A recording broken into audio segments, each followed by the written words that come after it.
à 9h42 du matin. Le 19 juin 1944, le major Robert Morton Niemann était accroupi à l'intérieur de son char M4 Sherman sur l'île de Saipan. Il observait les artilleurs japonais ajuster leurs tirs vers sa compagnie, qui progressait en terrain découvert vers des positions fortifiées à 200 yards devant lui.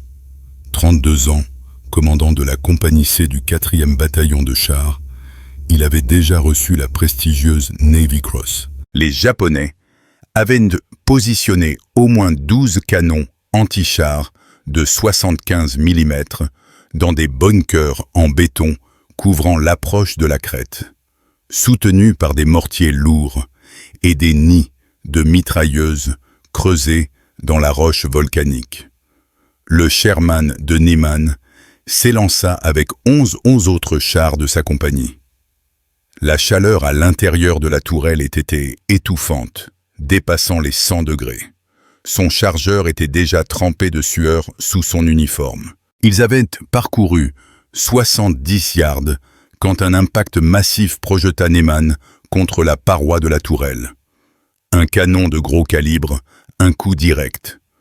Le compartiment moteur se remplit d'une épaisse fumée noire. Son équipage s'échappa par les écoutilles alors que les mitrailleuses japonaises balayaient la coque de balle. Niemann courut 40 yards jusqu'au deuxième char de son peloton et grimpa par l'écoutille du commandant, tandis que les balles faisaient jaillir des étincelles sur le blindage autour de lui. Son nouveau char avança de 30 yards supplémentaires avant que la chenille gauche n'explose. Une mine terrestre, le Sherman, pivota violemment vers la droite, projetant Niemann contre la culasse du canon avec une telle force qu'il se brisa 2 côtes. Son conducteur lutta avec les commandes, mais la chenille avait disparu. Des maillons de 70 livres étaient éparpillés sur les cendres volcaniques. Ils étaient bloqués, devenant des cibles faciles. Niemann ordonna à l'équipage de sortir et sprinta sous les tirs de mortier vers un 3e Sherman qui tournait au ralenti 20 yards plus loin. Il en prit le commandement et poussa en avant. Cette fois, ils pénétrèrent les positions japonaises. Son tireur détruisit 2 bunkers de mitrailleuses et un nid de mortier. L'attaque réussit, mais le coup fut brutal. À la tombée de la nuit, la compagnie C avait perdu 6 Sherman. 14 tankistes étaient morts ou blessés. Et ce n'était qu'un seul jour de combat sur Saipan. La 4e division de marine avait débarqué sur l'île 4 jours plus tôt avec 68 chars. En une semaine, les mines et les canons anti-chars japonais en avaient neutralisé 23. Près d'un tiers de la force blindée de la division avait disparu. Niemann étudia la situation au cours des jours suivants. Les mines étaient partout. Les ingénieurs japonais avaient parsemé les approches de chaque position défensive de mines anti-chars, de mines antipersonnelles et d'explosifs improvisés fabriqués à partir de bombes d'avion. Marine Combat, sapeurs de combat des marines, tentaient de nettoyer les passages avec des détecteurs de métaux, mais ils travaillaient lentement sous le feu et ils n'étaient jamais assez nombreux. Les chars dépassaient fréquemment les zones nettoyées et heurtaient des mines qui les immobilisaient ou les détruisaient. Le 4e bataillon de chars avait besoin d'un moyen de déminer plus rapidement. Niemann avait lu un article sur les chars à fléau britanniques dans une revue des forces blindées, reçue à Maui des mois plus tôt. Les Britanniques utilisaient des chaînes rotatives pour faire exploser les mines devant le véhicule. Des modèles nommés Scorpion et Crab, mais les marines n'en avaient aucun. L'équipement britannique était entièrement en Europe pour soutenir les opérations en Normandie. Le Pacifique recevait les restes et ce dont l'armée ne voulait pas. Si vous voulez voir comment Niemann a résolu ce problème avec de la ferraille et l'ingéniosité des marines, n'hésitez pas à cliquer sur le bouton « J'aime ». Cela nous aide à partager ces histoires oubliées avec plus de monde. Abonnez-vous si ce n'est pas encore fait. Revenons à Niemann. Après Saipan, la 4e division de marine retourna à Maui pour se reposer et se rééquiper. Fin 1944, la division devait donner l'assaut sur une autre île tenue par les Japonais. Rapidement, les renseignements indiquèrent Iwo Jima. Les rapports disaient que les Japonais la fortifiaient lourdement. Cela signifiait plus de champs de mines, plus de marines morts. Niemann marcha dans le parc à véhicules du 4e bataillon à Maui en novembre. Des rangées de Sherman étaient garées sous des filets de camouflage pour l'entretien. Les mécaniciens travaillaient sur les transmissions et les suspensions endommagées pendant les combats. Au fond du lotissement se trouvait un vieux char-booteur, M4A2, nommé Joker. Il avait été endommagé à Saipan et retiré du service. Le corps des marines passait au nouveau modèle M4A3 à essence. Quoi qu'il en soit, le vieux Sherman diesel était destiné à la casse. Niemann resta là, à regarder ce char-booteur brisé. Puis il regarda le parc de camions où les équipes de maintenance récupéraient des pièces sur des véhicules accidentés. Il eut une idée qui allait soit sauver des centaines de marines, soit le ridiculiser devant tout le bataillon. Niemann convoqua une réunion avec ses officiers et ses sous-officiers supérieurs le lendemain matin dans la tente de la compagnie. Il étala un croquis rapide sur la table, montrant un Sherman muni d'un tambour rotatif monté à l'avant. Des chaînes pendraient du tambour et frapperaient le sol devant le char. Quand les chaînes heurteraient une mine, elle exploserait en toute sécurité, loin du véhicule. Ces officiers étudièrent le dessin. Certains semblaient sceptiques, d'autres intrigués. Le lieutenant Bob Reed, son officier adjoint, souleva le problème évident. Comment allaient-ils alimenter le mécanisme rotatif? Le moteur du char entraîne les chenilles.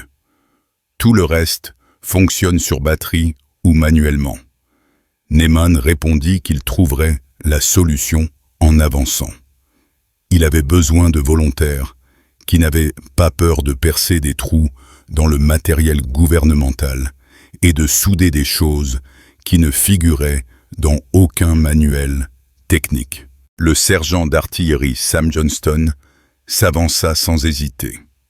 C'était le meilleur mécanicien du bataillon. Il travaillait sur les chars depuis 1941. Il avait servi avec la 1re division de marine sur Guadalcanal, où il avait maintenu les Sherman en état de marche dans des conditions qui auraient dû les détruire. Johnston dit qu'il pouvait le faire fonctionner s'il lui donnait le sergent-chef Ray Shaw et un accès libre au cimetière de véhicules. Shaw était le chef de la maintenance. À eux deux, ils avaient reconstruit des dizaines de Sherman endommagés à partir de pièces récupérées sur des épaves. Niemann leur donna l'autorisation et leur dit de réquisitionner tout ce dont ils avaient besoin. Johnston et Shaw passèrent 2 jours à parcourir les piles de véhicules accidentés à la recherche des bons composants. Ils avaient besoin de quelque chose capable de tourner sous tension et d'encaisser des coups. Les pièces d'avion étaient trop fragiles, les pièces de char trop lourdes. Ils trouvèrent ce qu'il leur fallait le 3e jour. Un camion de 2,5 tonnes détruit possédait un essieu arrière et un différentiel encore intact. L'essieu mesurait environ 6 pieds de long. Le différentiel au milieu permettrait une rotation libre. Parfait. Ils le retirèrent du châssis du camion avec une grue et le transportèrent au parc à véhicules. Le plan prit forme au cours de la semaine suivante. Souder un cadre en acier lourd à l'avant du Joker, là où les vérins hydrauliques de la lame du booter étaient fixés. Monter l'essieu du camion horizontalement à l'extrémité du cadre. Le différentiel au milieu deviendrait le point de rotation. Fixer des chaînes à l'essieu à intervalles réguliers. Quand l'essieu tournerait à grande vitesse, les chaînes fouetteraient l'air et frapperaient le sol, faisant exploser les mines enfouies. Mais l'énergie restait le problème. Il devait connecter le système d'entraînement du char au mécanisme de fléau externe. Johnston trouva une solution dans une Jeep accidentée. Il récupéra la transmission, assez petite pour tenir dans la coque du Sherman, assez robuste pour supporter la charge. Il fit quelque chose qui lui aurait valu la cour martiale en temps normal. Il découpa un trou dans le blindage avant du Sherman, juste à gauche de la position de la mitrailleuse de proue, d'environ 4 pouces de diamètre. Il fit passer un arbre de transmission de l'intérieur du char à travers ce trou jusqu'au différentiel sur le cadre du fléau. À l'intérieur du char, il connecta l'arbre de transmission à la transmission de la Jeep, qu'il boulonna au plancher et engrena avec le propre système de propulsion du Sherman via une série d'engrenages et de courroies. Le mitrailleur de proue contrôlerait tout. Un levier pour engager ou désengager le fléau, un autre pour contrôler la vitesse de rotation. Les commandes hydrauliques de l'ancienne lame de booter serviraient à lever ou abaisser l'ensemble. Le 127e bataillon de construction navale était stationné à Maui, les Seabee. Il possédait du matériel de soudage et des métallurgistes qualifiés capables de fabriquer des structures complexes. Neyman expliqua ses besoins et ils acceptèrent d'aider. Ce n'était pas officiel, juste des marines aidant des marines. Le travail dura 3 semaines et au début de décembre, le véhicule se trouvait dans le parc, ne ressemblant à rien de connu. Un char Sherman avec un essieu de camion dépassant à l'avant comme une arme médiévale. Des chaînes lourdes pendaient de l'essieu, chacune mesurant environ 3 pieds de long.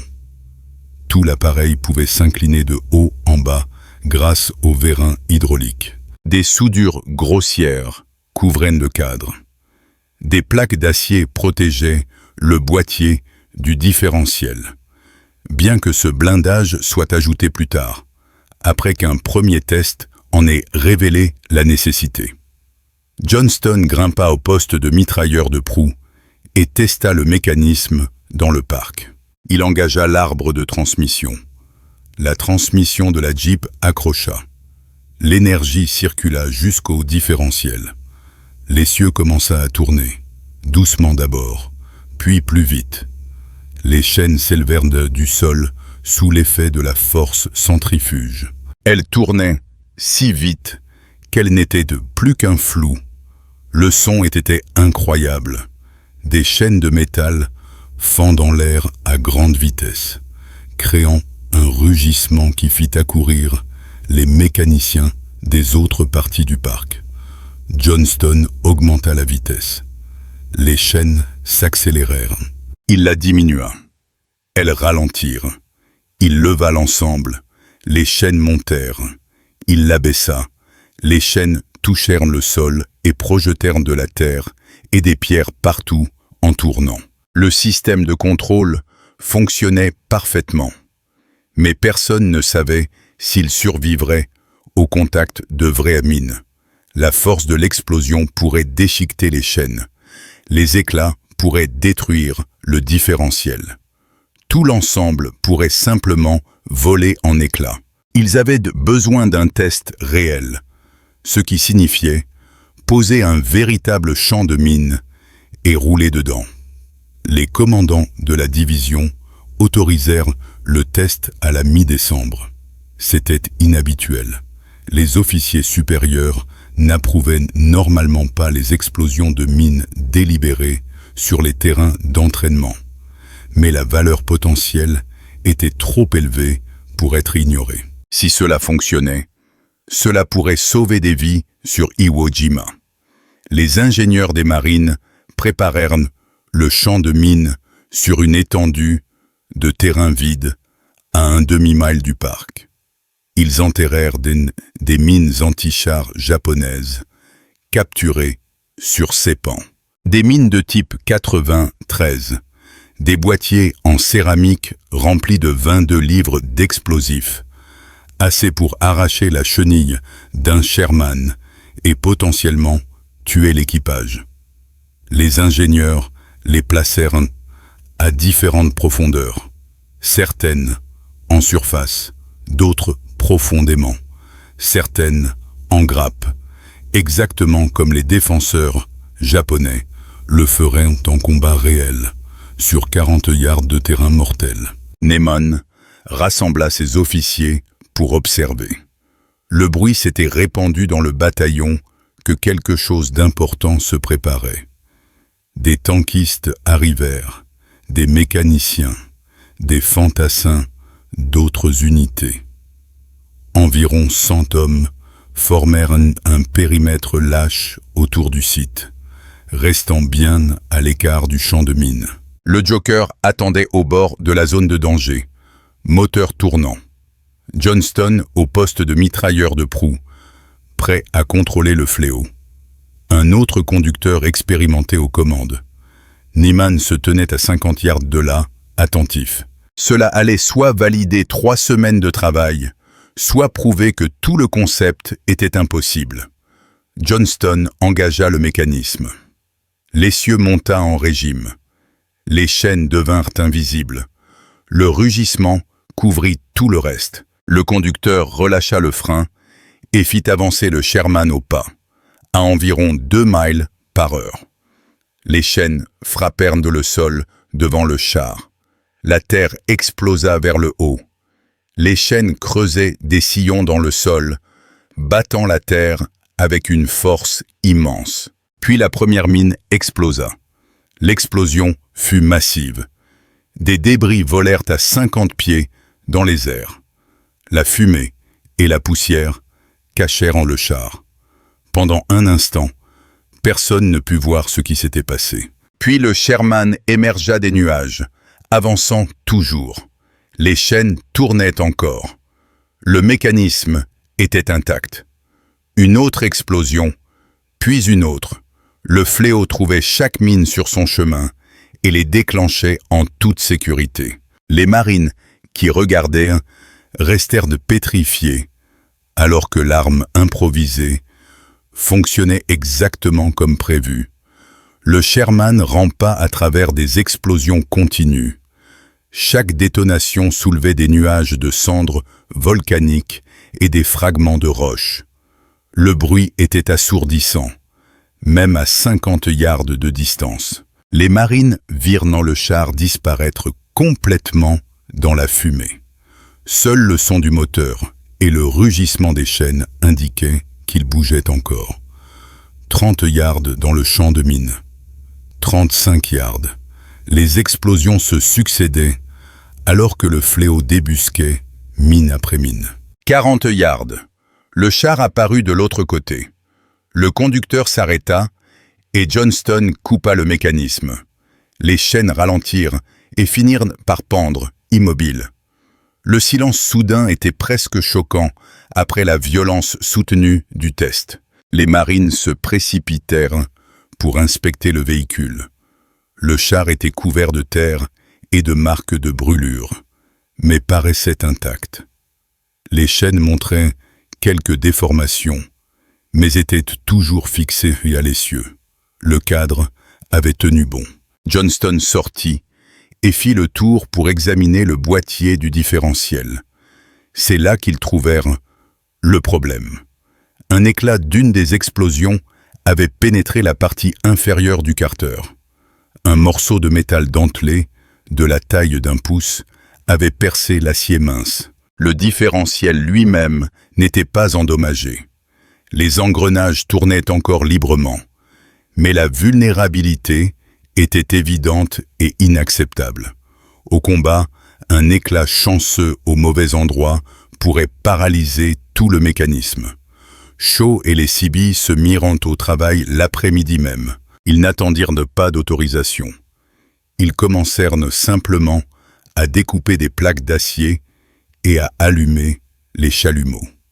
Au cours des 2 jours suivants, ils enfermèrent le boîtier du différentiel dans un blindage épais, des plaques d'acier d'1/4 de pouce soudées ensemble pour former une coque protectrice. Les soudures étaient brutes mais solides. Une fois terminé, le boîtier ressemblait à une boîte blindée boulonnée à l'avant du char. Ils firent un second test 4 jours plus tard. Un autre champ de mine, même configuration. Cette fois, quand le char termina sa course et que Johnston inspecta le boîtier, le blindage ajouté montrait de multiples impacts, mais aucune pénétration. Les éclats avaient ricoché. La modification avait résolu le problème. Neyman envoya un rapport écrit au quartier général du bataillon, détaillant les 2 tests. Le véhicule avait nettoyé 2 champs de mine de 40 yards en moins de 5 minutes au total. Aucune victime, aucun ingénieur exposé au feu ennemi. Le fléau avait absorbé toute la force explosive. Le commandant du bataillon approuva la suite. La division voulait voir. Ils organisèrent une démonstration officielle pour la fin décembre. Des officiers de haut rang de toute la 4e division de marine seraient présents. Des commandants de bataillons d'infanterie, des officiers d'artillerie, du personnel logistique et même des observateurs de l'armée. Ce serait la chance pour le char à fléau de prouver qu'il n'était pas qu'une expérience réussie, mais une arme de combat digne d'aller à Iwo Jima. La démonstration fut fixée au 28 décembre. Neyman passa les jours précédents à s'assurer que tout était parfait. Les chaînes furent inspectées et remplacées si nécessaire. Le système d'entraînement fut testé à plusieurs reprises. L'hydraulique vérifié encore et encore. Johnston s'entraîna à engager et désengager le mécanisme jusqu'à ce qu'il puisse le faire avec fluidité tous les temps. Le matin du 28 décembre arriva, clair et chaud. Neyman atteignit le site à 7 heures pour superviser les derniers préparatifs. Des chaises étaient installées pour les officiers visiteurs. Le champ de mine était prêt. Le Joker attendait, avec une couche de peinture fraîche couvrant les pires cicatrices de Saipan. Tout semblait parfait, sauf un problème critique. Johnston avait disparu, et quand les marines le localisèrent enfin, 30 minutes plus tard, le sergent d'artillerie qui avait construit tout ce mécanisme était saoul comme un cochon et incapable de démontrer quoi que ce soit, à qui que ce soit. Neyman trouva Johnston dans sa tente, à peine conscient. Le sergent avait bu toute la nuit et était complètement hors d'état de nuire.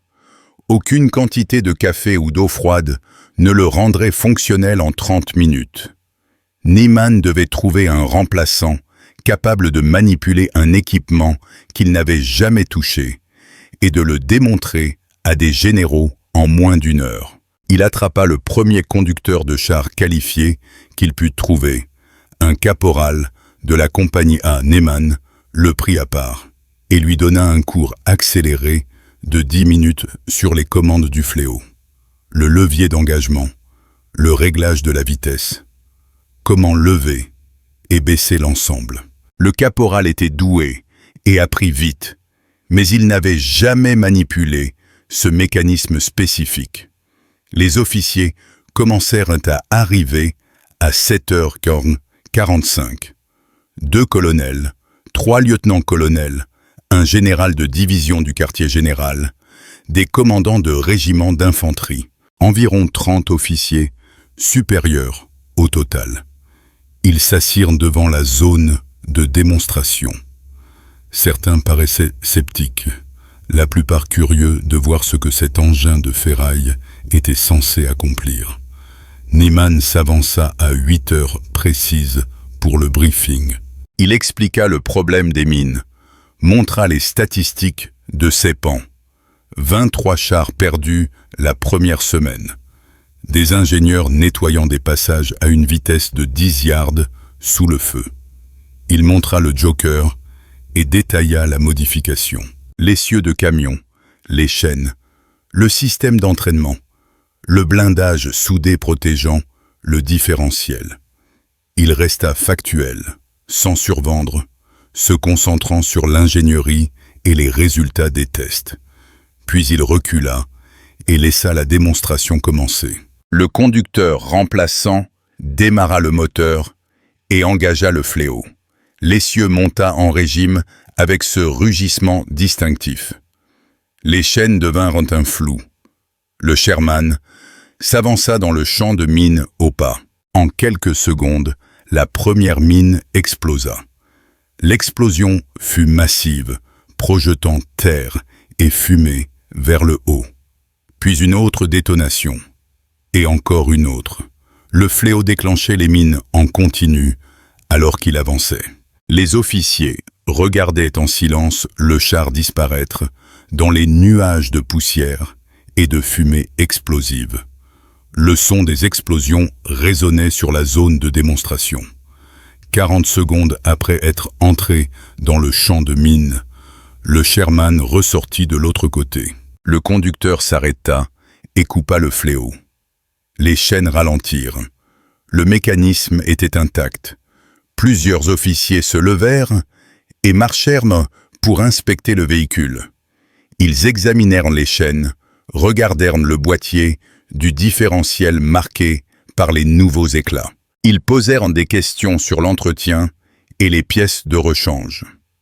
Le général de division passa 5 minutes à étudier la connexion de l'arbre de transmission à travers le blindage avant. Une fois l'inspection terminée, les officiers discutèrent brièvement. Puis le général se tourna vers Niemann et lui demanda combien de ces véhicules pourraient être prêts pour février. Niemann répondit qu'il n'en avait qu'un seul. En construire d'autres nécessiterait l'autorisation de modifier des chars supplémentaires et l'accès à plus de pièces de récupération. Le général déclara qu'il fournirait les deux. La division approuva le déploiement immédiat du char à fléau existant. Il irait à Iwo Jima avec la compagnie C du 4e bataillon de chars. S'il se comportait bien au combat, d'autres seraient construits. La date de l'assaut était fixée au 19 février 1945. Dans 63 jours, Niemann venait de s'engager à mener cette arme non testée sur l'île la plus fortifiée du Pacifique. La 4e division passa le mois de janvier à se préparer pour Iwo Jima. Les rapports de renseignement peignaient un tableau sinistre. L'île était une étendue de 8 miles carrés de roches et de cendres volcaniques. Le mont Suribachi dominait la pointe sud. 3 aérodromes étaient en construction et environ 21 000 défenseurs japonais avaient passé des mois à fortifier chaque grotte, chaque crête, chaque approche. Le commandant japonais était le lieutenant-général Tadamichi Kuribayashi. Il avait abandonné la stratégie traditionnelle de défense des plages qui avait échoué sur d'autres îles. À la place, il avait créé une défense en profondeur, des bunkers et des tunnels reliés par des milles de passages souterrains, des champs de tir croisés, de l'artillerie cachée dans des grottes et des champs de mines extensifs couvrant chaque voie d'approche. Les planificateurs américains s'attendaient à de lourdes pertes. 70 000 marines allaient prendre l'île d'assaut. La plus grande opération de marine dans le Pacifique. Le char à fléau de Niemann présentait un défi logistique unique. C'était le seul Sherman diesel du 4e bataillon. Tout le reste avait été converti au nouveau M4A3 avec moteur Ford à essence. Cela signifiait un approvisionnement en carburant séparé et des besoins de maintenance différents. Le Fléau fut assigné au 2e peloton de la compagnie C du 4e bataillon de chars. Le sergent Rick Haddox le commanderait au combat. Haddox était un chef de char expérimenté qui avait combattu à Saipan et Tinian. Il comprenait le mécanisme et s'était entraîné avec pendant les dernières semaines à Maui. Johnston, désormais sobre et concentré, lui donna des instructions détaillées sur les commandes et la maintenance. La 4e division s'embarqua fin janvier. Des navires de débarquement LST transportèrent les hommes et le matériel vers Iwo Jima. Le voyage dura 3 semaines. Le char à fléau était arrimé dans la cale d'un LST, aux côtés des Sherman conventionnels du bataillon. Le 19 février 1945, le jour G. Le bombardement préliminaire commença à 6h40. Cuirassés, croiseurs et destroyers pilonnèrent l'île. L'aviation frappa l'intérieur des terres. Le barrage était censé neutraliser les défenses, mais ce ne fut pas le cas. Kuribayashi avait ordonné à ses hommes de rester sous terre et d'attendre le débarquement. La première vague toucha les plages à 9h. La cendre volcanique était pire que prévu. Un sable noir dans lequel les véhicules s'enfonçaient. Certains bateaux ne purent atteindre le rivage. Le 4e bataillon de chars commença à débarquer à 9h30. Les Sherman roulaient hors des rampes dans l'eau peu profonde. Beaucoup s'embourburent immédiatement dans la cendre. Les chenilles tournaient dans le vide. Le sable volcanique était trop fin, trop mou. Il ne pouvait supporter le poids d'un char de 30 tonnes. Le char à fléau de Niemann arriva à 10h15 avec Haddox aux commandes. Le Sherman traversa le ressac, mais lutta sur la plage. La cendre faisait 18 pouces de profondeur par endroit, comme essayer de conduire dans de la farine. Le poids du char le faisait couler, mais le mécanisme de fléau ajoutait du poids à l'avant, ce qui aidait à empêcher la proue de s'enfoncer trop. À midi, le 4e bataillon de chars avait 23 Sherman à terre. 8 étaient bloqués dans la cendre et devaient être dégagés par les ingénieurs. 15 étaient opérationnels et progressaient vers l'intérieur. L'artillerie japonaise commença à trouver ses marques. Des obus de mortier tombaient sur les plages. Le char à fléau poussa avec les autres Sherman vers le premier objectif, l'aérodrome numéro 1. Et selon les rapports, entouré de vastes champs de mines qu'il faudrait traverser sous le feu. La compagnie C s'enfonça dans les terres à travers la cendre volcanique. Le terrain ne ressemblait à rien de connu. Sable noir qui se dérobait sous chaque pas. Aucune végétation, aucune couverture, juste un terrain nu montant vers l'aérodrome. Les positions japonaises étaient invisibles. Des bunkers enterrés. Des meurtrières cachées derrière des rochers. Tout était camouflé pour se fondre dans le paysage volcanique. L'avance était lente. L'infanterie précédait les chars, cherchant des obstacles. Les sapeurs balayaient les mines avec des détecteurs. Chaque centaine de yards prenait 15 minutes. Le feu japonais s'intensifiait au fur et à mesure qu'il s'éloignait de la plage. Mortiers, artillerie, mitrailleuses tirant depuis des positions dissimulées. Les marines subissaient des pertes, mais avançaient. Le char à fléau de Haddox restait avec les éléments de tête. Le mécanisme n'avait pas encore servi. Aucun champ de mine confirmé, mais tout le monde savait qu'il y en avait. Les renseignements étaient clairs là-dessus. La question était où? À 14 heures, la compagnie C avait progressé de 400 yards. L'aérodrome numéro 1 était visible. Une piste brute tracée dans la cendre par les ingénieurs japonais. Aucun avion. Les Japonais les avaient évacués. Mais l'aérodrome était stratégiquement critique. Les forces américaines devaient le sécuriser pour établir leurs propres positions avancées. Haddox repéra une série de petits drapeaux plantés dans le sol à environ 50 yards, près du bord sud de la piste. Du tissu rouge sur des piquets en bois. Ils formaient une ligne perpendiculaire à son avance.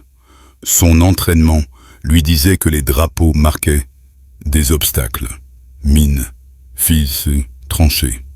Cela ressemblait à des marqueurs de mines. Il demanda par radio la permission d'engager le fléau pour nettoyer le passage. Permission accordée. Haddox dit à son mitrailleur de préparer le fléau. Le mitrailleur engagea l'arbre de transmission. L'essieu de camion commença à tourner. Les chaînes s'élevèrent hors du sol alors qu'elles prenaient de la vitesse. Ce que Haddox ignorait, c'est que ces drapeaux n'étaient pas des marqueurs de mine.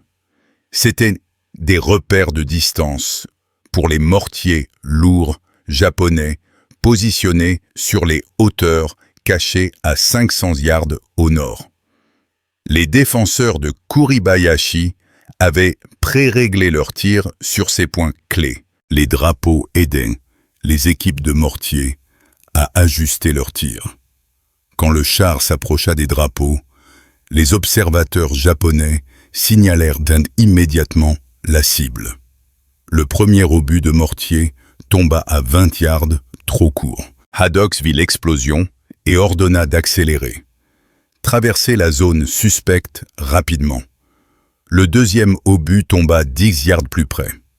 Le troisième fut un coup direct dans la cendre volcanique à 5 pieds devant le char. L'explosion projeta des débris sur la coque et brisa le périscope du conducteur. Les obus commencèrent à tomber en rafale. Les Japonais avaient plusieurs positions tirant simultanément, créant un barrage. Haddox ordonna de reculer, mais les chenilles patinaient dans la cendre molle. Le poids du fléau à l'avant aggravait la situation. La proue s'enfonçait de plus en plus. Ils étaient bloqués sous un feu nourri. Haddox coupa le fléau pour alléger l'avant. Le conducteur fit rugir le moteur. Les chenilles projetaient d'énormes nuages de cendres noires, mais ne trouvaient aucune prise. Les mortiers continuaient de pilonner le Sherman immobilisé.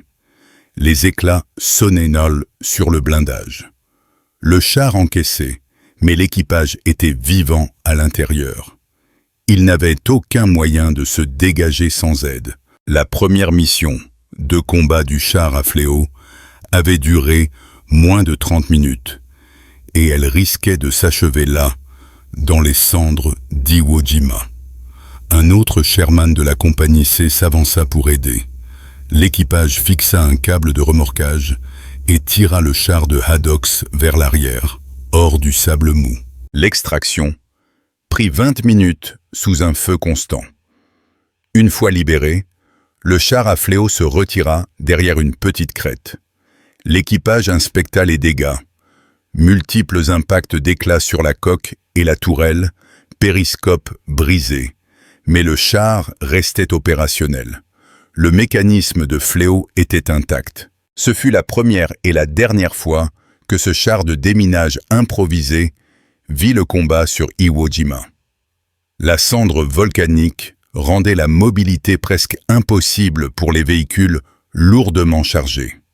L'ensemble du fléau ajoutait trop de poids à l'avant, et les Japonais avaient placé la plupart de leurs mines plus à l'intérieur. Là-bas, la cendre était encore plus profonde. Les sapeurs avec détecteurs s'avérèrent plus efficaces dans ces conditions, malgré la lenteur et le taux de pertes élevés. La bataille d'Iwo Jima dura 36 jours. Les forces américaines déclarèrent l'île sécurisée le 26 mars 1945. Près de 7000 marines moururent. 20 000 autres furent blessés. Les pertes japonaises dépassèrent 98%. Seuls 216 des 20 et 1000 défenseurs furent capturés vivants. Les autres moururent au combat ou se suicidèrent. La bataille d'Iwo Jima produisit 27 médailles d'honneur, plus que toute autre bataille de l'histoire militaire américaine. L'amiral Chester Nimitz déclara que sur cette île, une vaillance peu commune était une vertu commune. Niemann survécut à la bataille. Il continua à commander des chars jusqu'à la fin de la guerre, y compris durant l'occupation en Chine du Nord. Il reçut la Navy Cross pour ses actions à Saipan, où il changea de char 2 fois sous le feu. Il quitta le corps des marines en 1946 et fit carrière dans le commerce du bois. Il mourut en 2003, à l'âge de 91 ans. Le char à fléau qu'il avait construit avec des pièces de récupération n'atteignit jamais le succès au combat qu'il espérait. Mais le concept était solide. Les forces américaines en construisirent d'autres pour l'invasion du Japon. Ces opérations furent annulées après la fin de la guerre. Les véhicules de déminage modernes utilisent toujours des fléaux rotatifs basés sur le même principe que celui que Niemann et ses mécaniciens avaient improvisé dans un parc à Maui. Le 4e bataillon de chars perdit 33 Sherman sur Iwo Jima, certains à cause des mines, la plupart à cause des canons anti-chars. Mais ils accomplirent leur mission. Ils soutinrent l'infanterie. Ils détruisirent les fortifications. Ils continuèrent d'avancer quand tout instinct commandait de s'arrêter. Si cette histoire vous a touché, cliquez sur le bouton « J'aime ». Chaque mention « J'aime » dit à YouTube de montrer cette histoire à plus de monde. Abonnez-vous et activez les notifications. Nous sauvons des histoires oubliées, des archives chaque jour. Des histoires de marines qui construisaient des chars avec de la ferraille, de la vraie ingéniosité, du vrai héroïsme. Laissez un commentaire dès maintenant pour nous dire d'où vous nous regardez. États-Unis, France, Canada, Belgique, Suisse. Notre communauté s'étend sur le monde entier. Vous n'êtes pas juste un spectateur. Vous aidez à garder ces mémoires vivantes. Dites-nous si un membre de votre famille a servi. Merci de nous regarder et merci de veiller à ce que le major Robert Niemann et les milliers de marines qui ont combattu à Iwo Jima ne tombent pas dans l'oubli. Ces hommes méritent qu'on se souvienne d'eux et vous y contribuez.